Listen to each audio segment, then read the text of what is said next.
اعوذ بالله من الشیطان الرجیم بسم الله الرحمن الرحیم السلام علیکم. که تاسو د یوټیوب چینل جوړول غواړئ دا ویډیو تاسو لپاره ده او ډیره لازمي ویډیو ده او تاسو لپاره پکې ډېرې اهمې خبرې دي.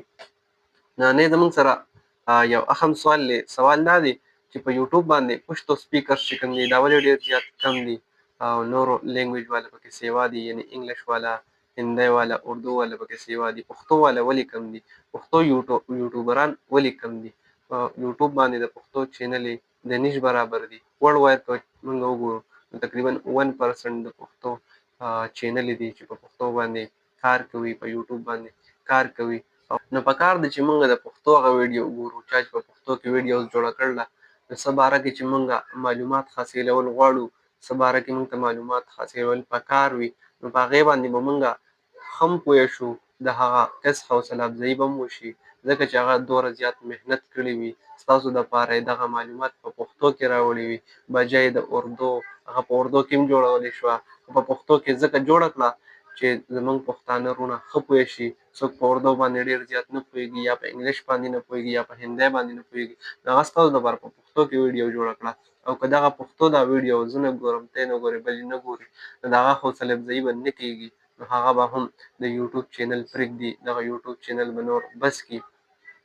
او بیا به ټول خلک چې چاته که اردو نه ورځي، انګلیش نه ورځي، نو هغوی ته بیا ډېره زیاته مشکله وي. نو پکار ده چې موږ د کم خلک په پښتو کې په یوټیوب باندې ویډیوز جوړوي چې د هغې موږ مرسته وکړو، د هغې موږ حوصله افزایي وکړو، نو هغې به څه وشي، د هغې به هم حوصله افزایي وشي، هغې به هم مخې ته نورې ویډیوګانې جوړوي او ستاسو به هم کار وشي، هغه معلومات به تاسو په پښتو کې حاصل کړئ.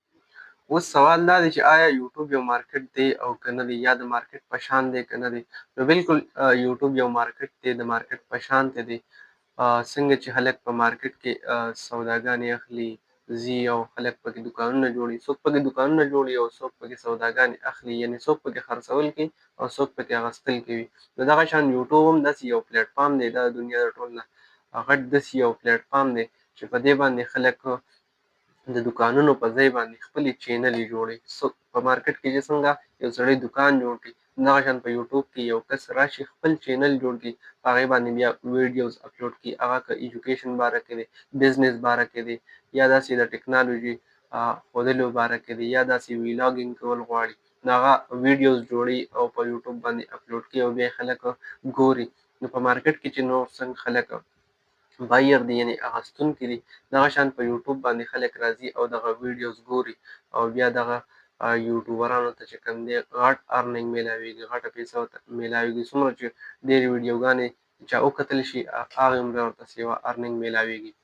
خو دا داسې نه وي چې په یوټیوب باندې تا چینل کولاو کړو او بیا روز راځه ویډیوګانې بیا اپلوډ کوه او ویډیوګانې هیجوه، او بیا ته دا ګیله کوې چې زما خو په یوټیوب باندې خلک ویډیوګانې نه ګوري. په یوټیوب باندې ستا ویډیوګانې ولې خلک نه ګوري؟ په یوټیوب باندې ځکه ستا ویډیوګانې خلک نه ګوري.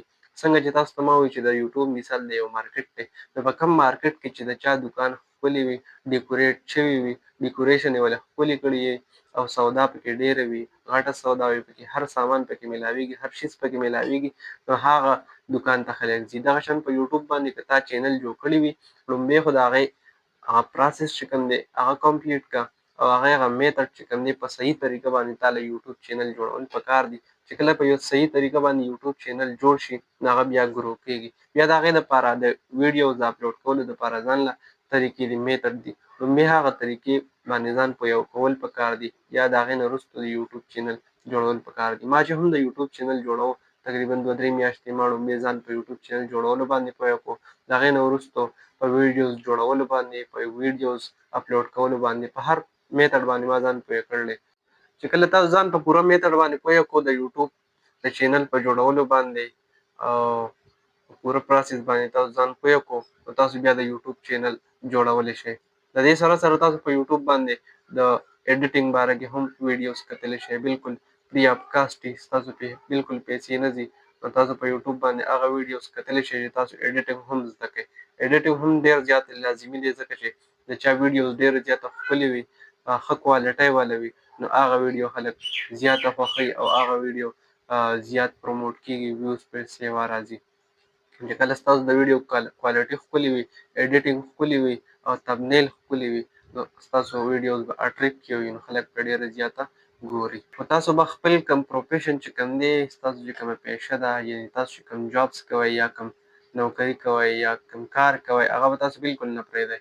ځکه چې که تاسو صرف یوټیوب چینل ته کښېنئ، نو یوټیوب چینل هم ټیک دی، خو دا به بیا تاسو بېروزګاره ناست یې. ځکه چې داسې لومړی ویډیو ستا اپلوډ کړه یا د 2-3 ویډیو 10 ویډیو اپلوډ کړې، تاسو ته ارننګ شروع شو، داسې بالکل نه وي.